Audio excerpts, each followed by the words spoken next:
Bonjour à tous et bienvenue sur le plateau de Bonjour chez vous. Je suis très heureuse de vous retrouver aujourd'hui pour cette dernière émission de la semaine. Notre thème du jour est la foi, l'ingrédient pour vivre le miraculeux. Et aujourd'hui, c'est Michael qui va nous apporter la pensée du jour. Et nous terminerons l'émission avec la rubrique C'est mon histoire, dans laquelle j'ai reçu Audrey Mac qui nous a raconté comment une femme a reçu un don de foi en écoutant une de ses prédications. Voilà, je vais retrouver les chroniqueurs.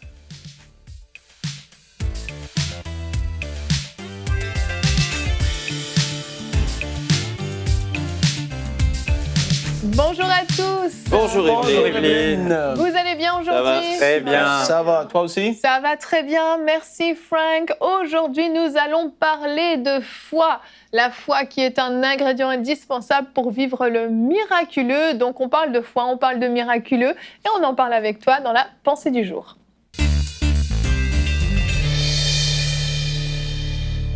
Chérie, le titre de ta pensée est « La vraie foi se voit par la détermination ». Oui, ma chère épouse, et on va commencer en lisant ce passage bien connu de la femme cananéenne dans Matthieu, chapitre 15, au verset 22. Jésus étant parti de là, se retira dans le territoire de Tyr et de Sidon. Et voici une femme cananéenne qui venait de ces contrées lui cria « Aie pitié de moi, Seigneur, fils de David. Ma fille est cruellement tourmentée par le démon. » Il ne lui répondit pas un mot. Et ses disciples s'approchèrent et lui dirent avec instance « Renvoie-la, car elle crie derrière nous. » Il répondit « Je n'ai été envoyé qu'aux brebis perdues de la maison d'Israël. » Mais cette femme vint se prosterner devant lui, disant « Seigneur, secours-moi. » Il répondit « Il n'est pas bien de prendre le pain des enfants et de le jeter aux petits chiens. »« Oui, Seigneur, dit-elle, mais les petits chiens mangent les miettes qui tombent de la table de leur maître. » Alors Jésus lui dit « Femme, ta foi est grande, qu'il en soit fait comme tu veux. » Et à l'heure même, sa fille fut guérie. Quelle merveilleuse histoire qui nous en dit beaucoup sur la foi. Et souvent, on est comme cette femme cananéenne. On a un problème dans notre vie, on a une situation difficile et on se souvient qu'on a un Dieu surnaturel qui peut tout. Et on décide alors d'utiliser la foi. On décide de croire en lui. Et je dis utiliser la foi parce que nous avons tous la foi. La Bible dit nous avons tous reçu une mesure de foi. Nous avons tous la capacité de l'utiliser. Et même la plus petite de ces mesures, Jésus a dit, est capable de déplacer des montagnes. Donc le problème n'est pas le fait de ne pas avoir de foi. Tout le monde l'a. Le problème, c'est que quand on commence à l'utiliser et on vient vers Dieu avec foi, oh, Dieu est surnaturel, il va intervenir dans ma situation, il va venir au secours de ma détresse, on prie.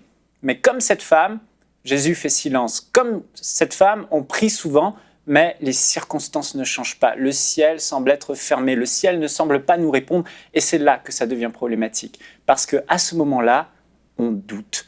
Et notre foi est paralysée, on arrête d'être déterminé, on arrête de croire, on arrête de persévérer, parce qu'on croit que finalement, puisqu'on a prié et qu'il ne s'est rien passé, on abandonne le combat.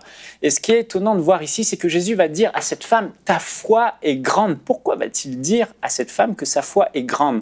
Il va dire à cette femme que sa foi est grande parce que face aux oppositions, c'est-à-dire Jésus lui dit non, les disciples lui disent non, elle est même humiliée, je trouve, et il y a le silence, il n'y a rien, non, non et non.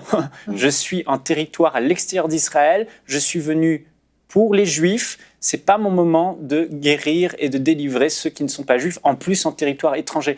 Mais cette femme, malgré que la volonté du Seigneur est non, va, au lieu d'abandonner, elle va persévérer. Vous savez, elle est comme un bulldog. On dit que les bulldogs représentent bien la foi. Ils attrapent quelque chose dans leur gueule et ils ne lâchent jamais. Impossible d'enlever. Et cette femme est comme un bulldog. Alors je me suis demandé, mais qu'est-ce que cette femme avait pour avoir une foi aussi grande, pour être comme un bulldog et ne pas lâcher? Qu'est-ce qu'elle avait de différent? Et j'ai réalisé qu'elle avait 3 choses qu'elle avait compris, 3 choses qui viennent faire en sorte que sa foi, elle va décider de l'utiliser, d'être actif et de ne pas lâcher grâce à ces 3 éléments. La première des choses, bien sûr, on voit que cette femme croyait en la puissance de Dieu puisqu'elle dit et qu'elle croyait que Jésus était le Messie. Elle croit que Dieu est capable, mais beaucoup d'entre nous, nous croyons que Dieu est capable. Ça, il n'y a pas de doute. Mais cette femme ne va pas lâcher, premièrement, je crois, à cause de l'amour. L'amour qu'elle avait pour sa fille. Elle voyait sa fille souffrir, tourmentée par des démons, des mauvais esprits, et cet amour a été son moteur. Je n'abandonnerai pas, je ne laisserai pas, parce que derrière, il y a ma fille qui est en train de mourir, il y a ma fille qui est en train de souffrir, et je sais, Jésus, que toi, tu peux le faire. Alors, même si tu dis non, je persévérerai, je ne lâcherai pas, tu ne te débarrasseras pas de moi, même si le ciel semble me fermer, ma foi va l'ouvrir, parce que ma fille souffre, et je refuse de la laisser comme ça. Et on voit que l'amour va nous pousser à agir par la foi. Et souvent, c'est le manque d'amour qui fait qu'on décide d'abandonner trop tôt, qu'on décide de ne pas continuer à utiliser cette foi qui parfois est éprouvante face à l'adversité. Et Galates 5,6 dit « La foi agissante par l'amour ». L'amour nous pousse à prendre la foi et à l'activer, à agir par la foi. Et c'est ce manque de compassion pour les autres qui fait que parfois on manque de détermination. Et vous allez me dire peut-être oui, mais là, mon problème, il n'est pas pour les autres. Donc, ce n'est pas une question d'amour, il est pour moi. Mais bien souvent, j'ai réalisé que le fait de persévérer dans la prière, de persévérer dans la foi, se fera par amour, même si c'est pour nous, un problème qui nous concerne, par amour pour les autres. Ainsi, on peut voir une mère, par exemple, c'est l'amour qu'elle a pour ses enfants, qui sont encore sous sa responsabilité, qui fait qu'elle va se battre et ne pas lâcher le combat de la foi parce qu'elle pense à ses enfants et elle ne veut pas les abandonner alors qu'elle a le cancer. Donc elle va se battre, elle va utiliser sa foi jusqu'au bout. C'est comme ça qu'un évangéliste, par exemple, qui a appelé au ministère, et il a des peurs, il va braver toutes ses peurs par amour quand il va penser à tous ces gens qui vont aller en enfer. Alors il va continuer à utiliser sa foi au lieu de la ranger et de la mettre de côté. C'est comme ça qu'un pasteur qui est découragé peut-être par les difficultés de l'Église va continuer à marcher par la foi, à dominer tous les problèmes qu'il peut avoir, à ne pas céder au découragement à cause justement de l'amour qu'il a pour le Seigneur Jésus, comme l'apôtre Pierre. Jésus a dit « Si tu m'aimes, alors paie mes brebis ». Et ainsi, on voit que si on a l'amour, notre détermination grandira et notre foi sera agissante. La deuxième chose que je vois, c'est que pour cette femme, Jésus était son seul espoir. C'est évident qu'elle aimait sa fille et qu'elle a essayé de trouver des solutions pour sa fille. Elle est certainement allée voir des marabouts, faire des choses occultes, des exorcistes, etc. Mais quand elle entend parler de Jésus, elle sait que lui, il a délivré d'autres personnes. Il peut délivrer ma vie. C'est le Messie, c'est le Fils de David, c'est le Seigneur, c'est le Maître. Elle le dit, il est capable de tout.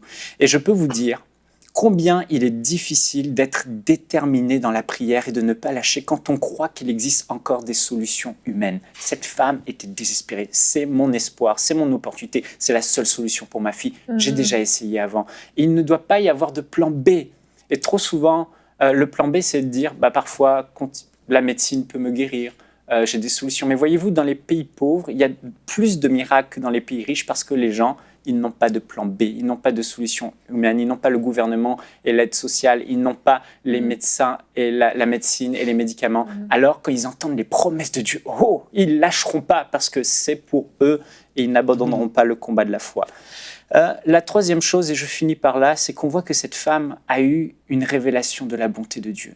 Et ça, c'est redoutable. Cette femme s'est approchée de Jésus et Jésus va dire « Mais vous êtes considérés comme des chiens, des gens sans dignité, vous n'êtes pas du peuple juif, vous n'êtes pas de l'Alliance, donc cette promesse n'est pas pour vous. » Et cette femme aurait pu retourner chez elle, triste, humiliée, se dire « Non, mais Dieu ne m'aime pas assez, j'ai pas assez ça, je ne fais pas partie, je ne le mérite pas, ma vie n'est pas parfaite, je ne suis pas juif, etc. » Et combien d'entre nous, quand on prie et on demande à Dieu d'intervenir, on se remet en question et on abandonne parce qu'on se dit « je n'ai pas assez ça » ou « je n'ai pas assez ça ».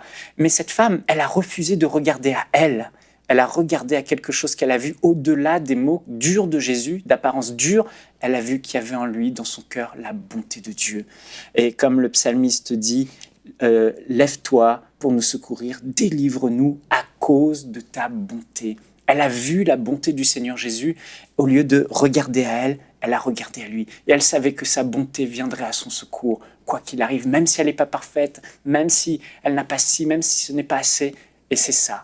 Frères et sœurs, je veux vous encourager, quand vous priez et que vous demandez quelque chose à Dieu, ne fixez pas les yeux sur vous, vous disant « Oh, ça ne marche pas, c'est à cause de moi, j'ai pas assez ci, j'ai pas assez ça. » Mais gardez vos yeux sur celui qui est l'auteur de la foi, sur Jésus-Christ, et voyez à quel point il est bon. Même si vous êtes imparfait, même s'il vous manque des choses, pensez à sa bonté. Le Seigneur est bon, et à cause de sa bonté, il interviendra.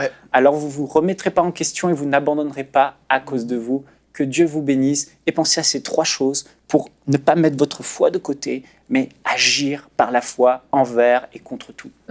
Amen, amen. Yes. La foi, hein, c'est extraordinaire quand même. Et tu as dit dans ta pensée qu'on a tous reçu une mesure de foi. Alléluia. Et notre verset du jour aujourd'hui dans Luc 17,16 nous dit que si vous avez de la foi, donc c'est Jésus qui parle, comme une graine de moutarde, vous diriez à ce mûrier, déracine-toi et va te planter dans la mer et il vous obéirait. On voit que c'est le cas aussi dans un autre passage dans Marc 11, il parle d'une montagne carrément qui se déplace et qui change sa localisation pour se jeter dans la mer, c'est extraordinaire. Et on nous parle d'une foi de la taille d'un grain de moutarde, on sait que c'est une très petite graine et c'est suffisant parce que ce qui est nécessaire, c'est la foi.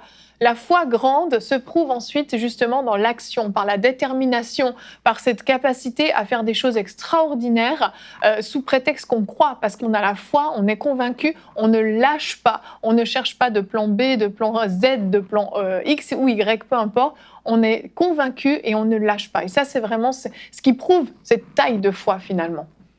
Ben, c'est important de comprendre. Qu'est-ce que tu viens de dire, Evelyne? C'est super important et Michael a touché ce point-là aussi. C'est que pour obtenir une promesse, tu n'as pas forcément besoin d'une grande foi. Jésus a dit, si tu en as un petit peu, tu peux obtenir des choses. Mais parfois, oui, il y a le doute, l'incrédulité, il y a des plans B, il y a toutes sortes de choses qui font qu'on ne les obtient pas tout de suite. Et c'est là qu'il faut avoir, oui, on tombe plus dans le côté d'une grande foi, une foi persévérante. Et c'est ce que la Bible dit dans Hébreux 6, c'est que la foi, et je le dis tellement en prêchant, et la persévérance vont main dans la main. Ça dit que c'est par la foi et la persévérance qu'ils obtiennent les promesses qui étaient promises. Et puis ça, il ne faut pas l'oublier. Il nous faut un petit peu de foi pour obtenir quelque chose, mais parfois, il y a des blocages, il y a des choses qui font que notre foi est non agissante en notre faveur. Puis il faut persévérer. Quand on s'accroche vraiment à quelque chose, j'aime cette image-là, de s'accrocher fortement à quelque chose, bien, on va voir obligatoirement, Dieu est fidèle à sa promesse, toujours, en tout lieu, en toutes circonstances, il est fidèle à sa promesse. Ça, il faut être clair là-dessus, c'est le cas. Parfois, il faut persévérer, d'autres fois, c'est instantané. L'important, c'est de croire que Dieu va toujours être fidèle et s'accrocher à la promesse de Dieu. Amen. Ouais. Mais la foi agit, c'est ça aussi qui est bien, parce que quand on a cette ferme assurance, on sait que Dieu, il va le faire, mais la foi agit. Et c'est dans l'action qu'il y a la détermination et qu'il y a la persévérance. La foi ne croise pas les bras, et c'est ce qu'on a pu voir avec la femme qui est venue voir Jésus, c'est qu'elle agit. On ne peut pas dire qu'on a la foi et on reste là sans rien faire, sinon on ne va pas vivre ce miraculeux dont on a besoin. La foi dit à la situation, OK, t'es là, mais moi aussi, sache que je suis là avec ma foi. Et ça nous fait poser des actions. Et ce sont ces actions qu'on va poser, on va réaliser en fait que, comme Michael disait, notre seul espoir, c'est Dieu. Et à cause de la bonté de Dieu, cette situation ne va pas rester telle qu'elle est. Il y a quelque chose qui va se passer. Mais si on regarde à la situation juste et qu'on commence à l'exalter, au lieu d'exalter Dieu, mais c'est là où il y a un problème en fait. Donc notre action doit toujours être posée dans la foi en ayant le regard sur Dieu, mais il faut toujours qu'on fasse quelque chose. La foi vraiment agit et prend possession des promesses de Dieu. C'est intéressant ce que tu dis et c'est très important justement de voir que la foi n'est pas passive. Certains vont dire « je crois et je sais que Dieu va m'exaucer, donc là j'attends ». Et on pense que la foi est passive, elle attend, il suffit de croire en fait. Mais la foi va plus loin, la foi doit se démontrer par l'action. Cette femme, elle a démontré sa foi non seulement en allant auprès du Seigneur, en l'appelant, mais en insistant, en le suppliant, en le suivant et en argumentant même avec lui, alors qu'il lui a dit clairement que ce n'était pas possible, elle a été capable d'argumenter avec lui. On voit que ça, c'est la foi authentique, la foi déterminée. Juste dire « je crois », que Dieu va agir, j'attends simplement le moment, ce n'est pas suffisant en fait. Il doit y avoir une démonstration de foi qui va amener la différence, qui va faire que cette graine de moutarde dont il est question dans le verset du jour va se déployer, va grandir et va produire cet arbre ensuite. Il faut la démontrer. Oui, c'est sûr. Ce que disait Mika, que j'ai vraiment aimé, c'est qu'il parlait de se rappeler de la bonté de Dieu. Et Jésus-Christ n'est pas venu faire des miracles pour impressionner les gens, pour faire des réunions, et beaucoup de ministères font ça pour impressionner, pour attirer vers eux, alors que Jésus faisait des miracles tout simplement pour démontrer le cœur du Père. Les miracles sont juste la manifestation du cœur du Père. Et rien que ça, c'est vraiment motivateur pour notre foi, parce que Dieu, on le sait qu'il veut juste manifester son cœur envers nous. Il veut le manifester de tellement de manières. Et puis cette femme qui avait un enfant qui était malade, Dieu, sa volonté, c'était de le guérir. Jésus guérissait, pourvoyait, faisait toutes sortes de choses. C'était pas pour faire du spectaculaire, c'était pour montrer quel est le cœur de Dieu. Donc, quand on s'approche avec cette foi aussi, elle nous approche du cœur de Dieu. Donc, beaucoup de gens passent à côté en se disant, cette fois-ci, ça marche pas, je vais faire autrement. Mais ce dont tu te détaches, c'est pas du miracle seulement, c'est de la nature et du cœur et de la connaissance du cœur de Dieu. Donc, dès que tu es déterminé, dès que tu mets ta foi en action, tu vas voir le cœur de Dieu. Il va se révéler à toi d'une manière encore plus puissante que ce que tu pouvais imaginer. Au-delà du miraculeux, il y a bien plus l'amour du Père. Amen. J'ai une citation aujourd'hui de Andrew Murray, qui était un théologien et écrivain sud-africain, qui a dit « La foi attend de Dieu ce qui surpasse toute attente. Et ça, c'est extraordinaire. C'est que ça va au-delà même de ce qu'on peut attendre, de ce à quoi on s'attend. Peut-être que la femme cananéenne s'attendait à ce que Jésus allait venir avec elle dans sa maison, allait peut-être imposer les mains à sa fille ou chasser le démon. Ça a été encore mieux. Il a simplement dit une parole et dans l'heure même, sa fille était guérie. Donc on voit que très souvent, quand on entend des témoignages de guérison, on voit que oui, Dieu nous a vraiment surpris. Ça a été plus extraordinaire que ce qu'on pensait. Et le miraculeux s'est produit non seulement d'une façon extraordinaire, mais souvent a touché aussi des personnes qui étaient aux alentours. Ça a impacté la famille, ça a impacté les collègues, ça a impacté les amis.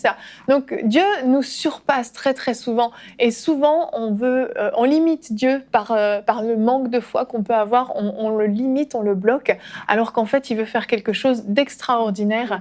Donc vraiment, soyons persévérants, ne lâchons rien. Et puis maintenant, on va regarder le témoignage d'Audrey Mack, qui nous raconte pas une histoire personnelle à elle, mais comment une jeune femme qui s'appelle Doriane a été guérie suite à une prédication qu'elle a entendue d'elle. Je vous laisse regarder. Et on se retrouve pour la rubrique C'est mon histoire. Aujourd'hui, je reçois mon invitée Audrey Mack. Bonjour Audrey. Bonjour Evelyne, merci de m'avoir encore ici sur le plateau. J'adore être avec vous. C'est un plaisir Audrey, c'est un privilège et un plaisir à chaque fois de t'avoir avec nous. Et tu as des histoires toujours extraordinaires à nous raconter, que ce soit des histoires de tes propres guérisons, c'est pas la première fois que tu es avec nous pour C'est mon histoire, ou des histoires de personnes qui ont été guéries, qui ont vécu des choses extraordinaires au travers de ton ministère. Et aujourd'hui, c'est le cas. Tu nous racontes l'histoire de Doriane, une jeune femme qui a été guérie miraculeusement d'un cancer des ovaires. Et en fait, tu as su plus tard, un an plus tard, que elle avait reçu en fait une révélation lors d'une conférence lorsque tu étais allée prêcher au Burundi, c'est ça? Mais en fin de compte, j'avais fait cette conférence au Burundi, c'était 4 jours après, puis c'était plusieurs heures par jour, donc j'ai vraiment pu aller en profondeur, enseigner que la guérison est toujours la volonté de Dieu et comment être guéri, et aussi j'avais enseigné comment prier pour les malades. Okay. Et puis, c'était à peu près 1 an ou 1 an et demi plus tard, je me souviens pas exactement, mais bref, c'était entre un an et demi plus tard, je suis retournée au Burundi, dans la même église. Et puis, j'étais assise là sur l'estrade, me préparer pour la réunion. Puis, je vois une dame qui s'approche de l'estrade en regardant le pasteur, presque en disant « Est-ce que je peux monter, s'il vous plaît ?» Et puis, le pasteur lui a dit apparemment, le pasteur savait pourquoi. Et donc, l'a fait venir, elle est venue sur l'estrade et puis elle s'est assise à côté de moi. Puis, elle a commencé à pleurer. Et puis, elle pleurait, puis elle sanglotait. Puis, moi, j'étais là en me disant « Mais pourquoi elle sanglote? Qu'est-ce qui se passe ?» Sans vraiment savoir. Et c'est là que j'ai appris en fin de compte que sa fille, l'année d'avant, lors de cette conférence, était de passage au Burundi. Elle habite au Canada. Elle était là au Burundi pour des vacances, pour visiter sa famille. Et puis, lors de ses vacances, c'était au milieu de la conférence. Donc, elle a assisté à la conférence avec toute sa famille. Et puis, et c'est en fin de compte 2 ou 3 semaines plus tard qu'elle a été diagnostiquée avec le cancer des ovaires. Et elle avait la bonne nouvelle, c'est que on voit l'orchestration divine en fin de compte de Dieu, que c'était pas un hasard, qu'elle était là pour les vacances, ce moment-là au Burundi, que j'étais là aussi, et qu'elle a entendu toute cette conférence qui était vraiment en profondeur sur la guérison, et elle avait déjà cette fondation. Et mais j'ai rencontré en fin de compte. Vous avez déjà ce témoignage sur Enseigne-moi. Donc, les gens, vous pouvez aller voir, marquer Dorian et voir le témoignage. Mais j'ai trouvé que c'était intéressant d'en parler aujourd'hui parce que quand j'ai rencontré Dorian, quelques temps plus tard, elle est venue ici au Canada, alors que j'étais ici au Canada, ici à Enseigne-moi, elle est venue me voir, on s'est rencontrés, on s'est assises, on a parlé, et puis je lui ai posé des questions. Oui. Et c'est là que j'ai découvert beaucoup plus de choses, des choses qu'on ne peut pas partager en 5 minutes pendant un témoignage. Oui. Et c'est de ça que je voulais parler aujourd'hui, parce que j'ai découvert en fin de compte que elle avait reçu ce diagnostic, et que c'était tellement grave qu'un de ses ovaires était tellement touché que là, au Burundi, les docteurs ont dit on doit opérer d'urgence, on doit enlever cet ovaire. Et donc, ils l'ont opéré, là, au Burundi, ils lui ont enlevé cet ovaire. Et puis après, le docteur a fait des examens et puis a dit, il y a du cancer un petit peu, il faut s'en débarrasser, on n'a pas ce qui est nécessaire ici, on ne peut pas vous aider. On est arrivé au bout de ce qu'on peut faire. Donc, ils voulaient l'envoyer en Inde, parce qu'apparemment il y avait un hôpital là qui était spécialisé pour le cancer, ce genre de cancer en tout cas. Et puis d'entendre du docteur, on peut plus rien faire, c'est grave, on peut plus vous aider, on doit vous envoyer. En fin de compte, toute la famille s'est réunie là et puis ils ont prié et puis ils ont vraiment recherché la face de Dieu. Ils ont prié, et puis il y a sa petite sœur, je sais pas quel âge, je pense qu'elle avait juste un petit peu plus de 10 ans. Je sais qu'elle m'a dit, c'était ma petite sœur qui est toute jeune, qui elle aussi, en fin de compte, était là pendant le séminaire. Oui. Elle était avec toute la famille, y était, elle a entendu tout, puis c'est sa petite sœur qui était là, ils priaient tous ensemble, et puis plus tard, sa petite sœur, Dorian était allongée au lit, elle me dit, j'étais dans la douleur, j'étais un petit peu déprimée, j'étais là allongée dans la douleur, je m'étais fatiguée, et puis, mais ma petite sœur est venue près de moi, elle s'est assise près de moi, et puis elle m'a dit, mais tu te rappelles ce que Audrey Mac, elle nous a dit, qu'on peut prier pour les malades, qu'on peut prier et imposer les mains sur les malades. Elle lui a dit, moi, je vais imposer les mains sur toi. Wow. Sa toute petite sœur qui a entendu la parole, elle savait que Dieu, elle avait cette foi d'enfant. C'est ça que Jésus nous dit, si vous avez la foi d'un enfant qui est toute simple, pas compliquée. Elle a entendu avec Dieu, rien n'est impossible. Si tu crois, tu peux le faire. Et puis donc, elle a dit, moi, je vais prier pour toi, je vais imposer la main sur toi. Et bien, sa toute petite sœur, elle a imposé la main sur elle, elle a prié au nom de Jésus, comme j'avais enseigné, ce qui me montre qu'en fin de compte, les petits enfants, tout petits, quand ils savent, on doit leur apprendre. Oui. On doit leur apprendre. Moi, je veux encourager les pasteurs, ceux qui font l'école des enfants, enseignez à vos enfants non seulement que la guérison est la volonté de Dieu, mais comment prier pour les malades. Amen. Et alors, c'est ce qu'elle a fait. Et puis, elle a dû partir. Elle est partie Et puis, c'est intéressant, parce qu'elle m'a dit aussi qu'après la prière de sa petite sœur, elle a reçu quelque chose tout d'un coup. Elle a comme reçu une audace. Elle a ressenti tout d'un coup ce feu. Et puis, elle a dit, non seulement Dieu va me guérir du cancer, et m'a guéri du cancer, mais il va me redonner mon ovaire. Wow. Ça, et là, je tiens à dire que c'était le don de la foi. Amen. C'était pas une foi naturelle. Oui. C'était quelque chose que Dieu avait. C'était un don qui s'est révélé. Et puis sa mère qui s'est un peu effrayée, qui a dit, mais Dorian, enfin, ne pousse pas trop. Elle avait peur que sa fille soit déçue. C'est ça. Elle avait peur qu'elle tombe d'un peu trop haut et puis et puis elle a dit, mais ma chérie, si tu es guérie du cancer, moi, je dis d'accord, Dieu peut faire ça, mais lui demander de te recréer un ovaire, tu pousses un peu trop quand même, tu vois, l'essayer. Puis elle a dit, non, je sais, Dieu va me redonner mon ovaire. Alléluia. Et puis elle est partie en Inde comme ça, en sachant que elle allait être guérie du cancer et que Dieu lui redonnerait son ovaire. Et puis elle est allée en Inde, elle est allée chez un spécialiste, un oncologue, Et puis le docteur lui fait des examens, je sais pas, des IRM, tout ça. Et puis il appelle dans son bureau, il est en face d'elle, et puis il dit Mademoiselle, pourquoi êtes-vous venue ici? Et puis elle lui dit docteur, mais on m'a référé ici, on m'a envoyé parce que pour recevoir un traitement pour le cancer. Il me dit mademoiselle, je tiens à vous dire, vous n'avez pas de cancer.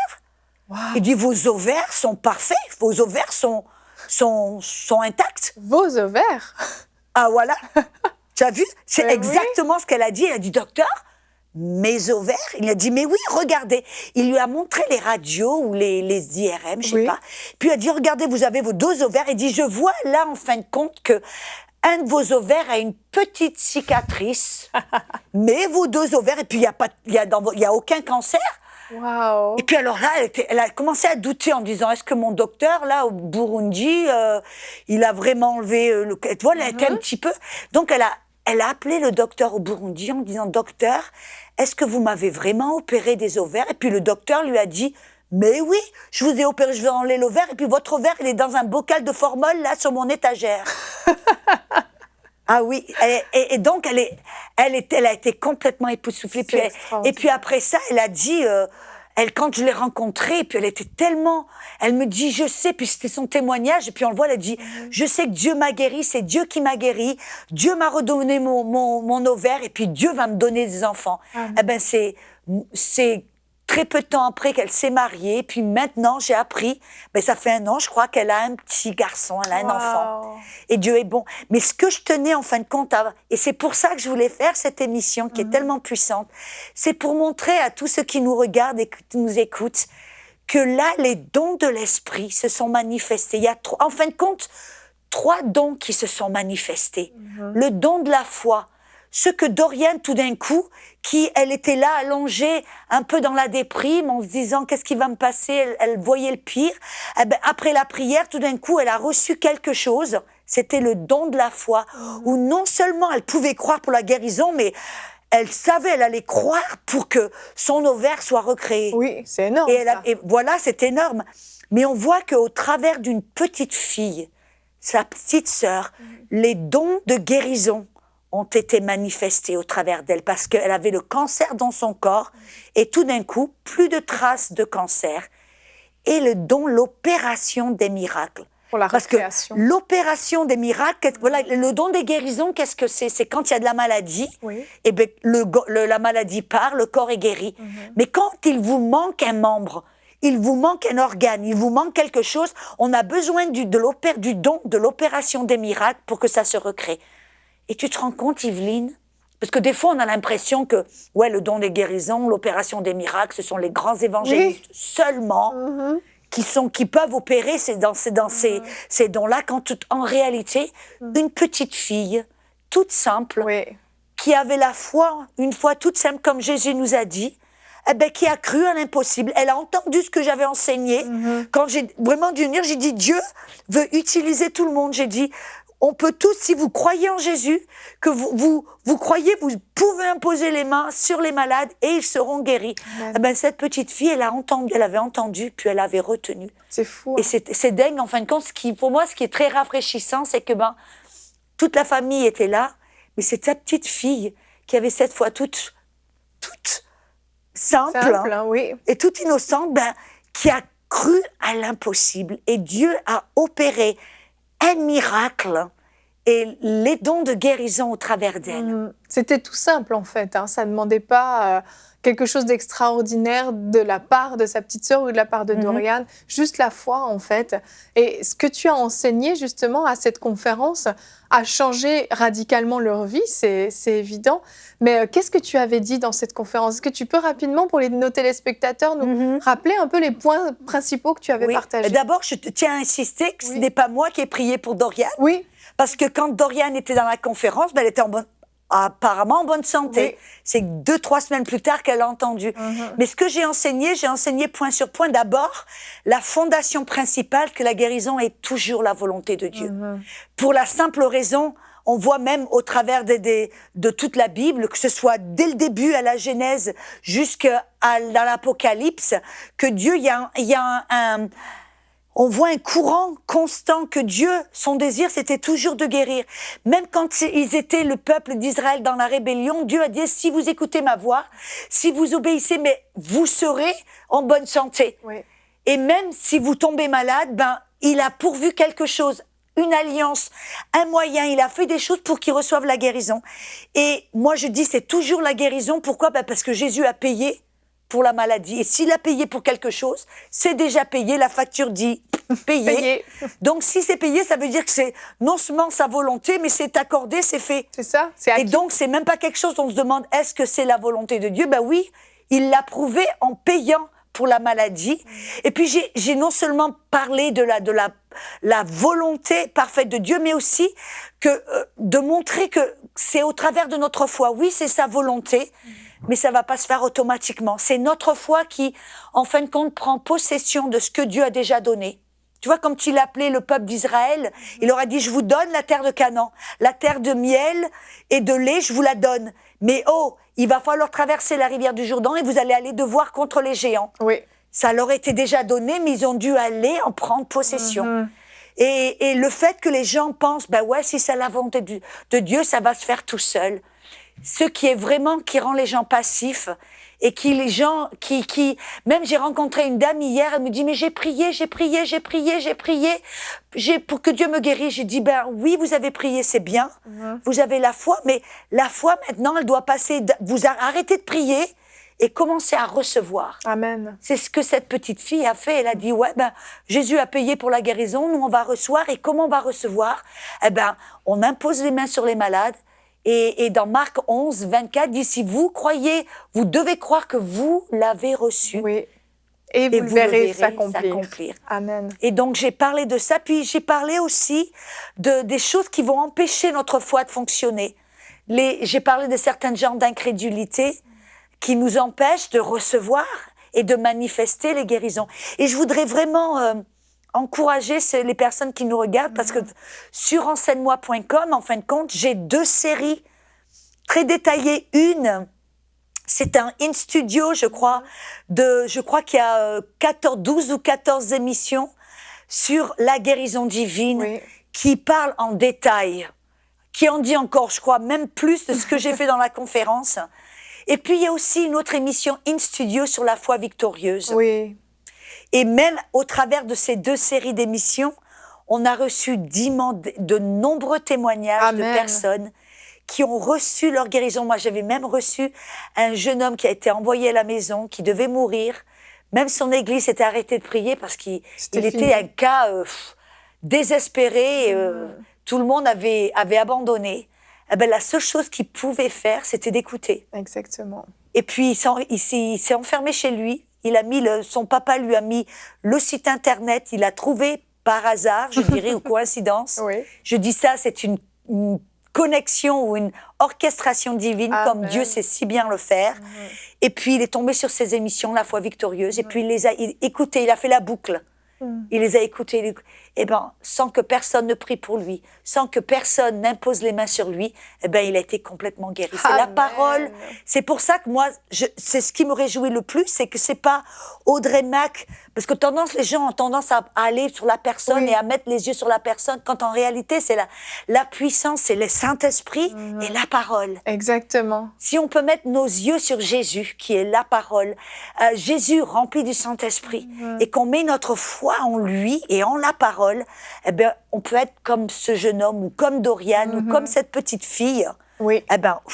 Prendre possession de cette guérison. Et là, il y a des gens à la maison qui nous écoutent et qui se disent « Oui, moi, j'ai besoin de guérison. » Et Audrey, tu n'es pas avec eux, tu n'es pas en face d'eux, tu ne peux pas leur imposer les mains, mais ils peuvent recevoir aujourd'hui. Est-ce que tu veux bien prier pour que la manifestation de la guérison... Ce serait vraiment, j'aimerais beaucoup faire cela. Mais je veux aussi, parce que très souvent, on reste passif en disant « Oui, tu pries pour moi, tu fais tout pour moi.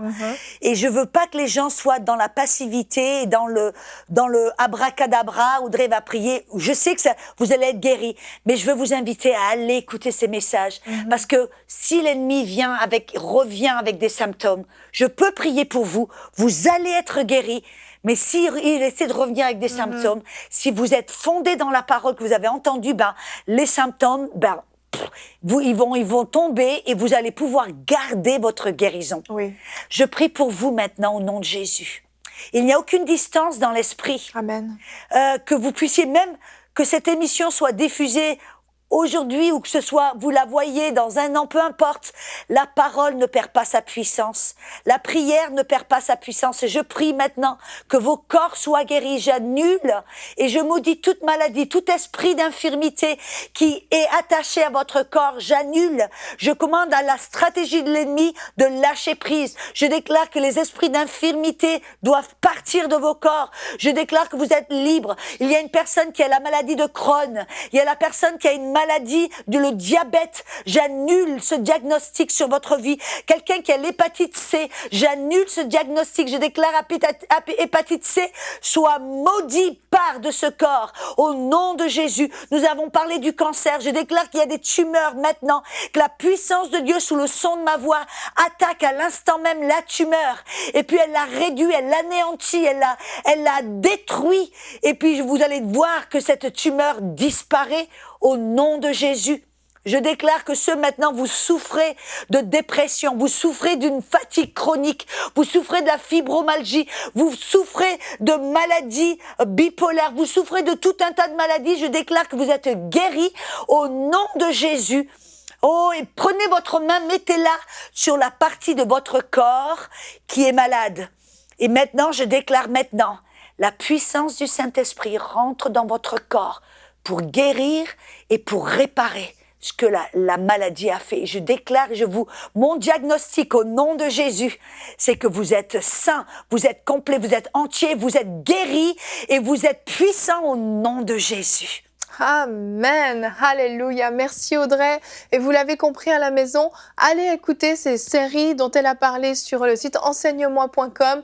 Vous pouvez aussi aller écouter le témoignage de Doriane qui va pouvoir partager aussi comment elle a vécu cette guérison. Mais vraiment, il faut vous équiper, vous fortifier parce que comme Doriane, peut-être qu'aujourd'hui vous êtes en parfaite santé mais vous ne savez pas de quoi est fait demain. Doriane, elle a bâti sa foi avant sans savoir qu'en fait elle avait un cancer qui était en train de germer dans son corps. Alors vraiment, je rends gloire à Dieu pour les témoignages qui vont survenir à la suite de cet enseignement, mais surtout à la suite de ces in-studio que Audrey avait fait, parce que vous allez recevoir une révélation de ce que Dieu veut faire au travers de vous, et vous-même, vous pourrez aller imposer les mains aux malades, et les malades seront guéris. Merci Audrey d'être venue nous partager ce témoignage, d'être venue fortifier la foi des gens. Merci beaucoup. Donc moi, c'est un témoignage qui m'a énormément touchée parce que cette jeune femme, vous l'avez vu, sa sœur a eu ce don de foi lorsqu'elle a entendu Audrey prêcher et on voit que justement la foi tout à coup peut produire quelque chose d'extraordinaire. Cette petite sœur qui va et qui impose les mains à sa sœur aînée qui est malade, ça c'est la foi, c'est extraordinaire. Et moi, ça m'a beaucoup touchée de voir que Dieu est passé par cette petite fille. Audrey ne savait pas exactement l'âge qu'elle avait, mais la petite sœur de Doriane, Dieu est passé au travers d'elle pour guérir Doriane. Et c'est pour montrer qu'en fait, la foi n'a pas de limite. Un enfant peut avoir la foi tout comme un adulte. Et d'ailleurs, souvent, on voit que les enfants ont plus de facilité à croire que les adultes. Mais à la maison, je veux vraiment vous encourager. Si vous passez par un temps difficile et vous avez besoin d'avoir la foi, justement, vous ne la sentez peut-être pas, vous avez l'impression que vous avez plus de doutes que de foi, finalement, en vous, je veux vraiment vous encourager à réécouter la pensée du jour de Michael pour vous saisir de ces clés dont il a parlé pour pouvoir vraiment faire grandir la foi et à être persévérant, à être déterminé, ne lâchez rien, peu importe les circonstances, peu importe ce que vous ressentez dans votre corps, peu importe ce que les symptômes crient, je veux vous encourager à ne rien lâcher. Dieu veut vous guérir, Dieu peut vous guérir, ça on le dit très très souvent sur ce plateau et j'aimerais vraiment de tout mon cœur que vous puissiez expérimenter ce miraculeux qui va dépasser toutes vos attentes, comme on l'a vu dans la citation du jour.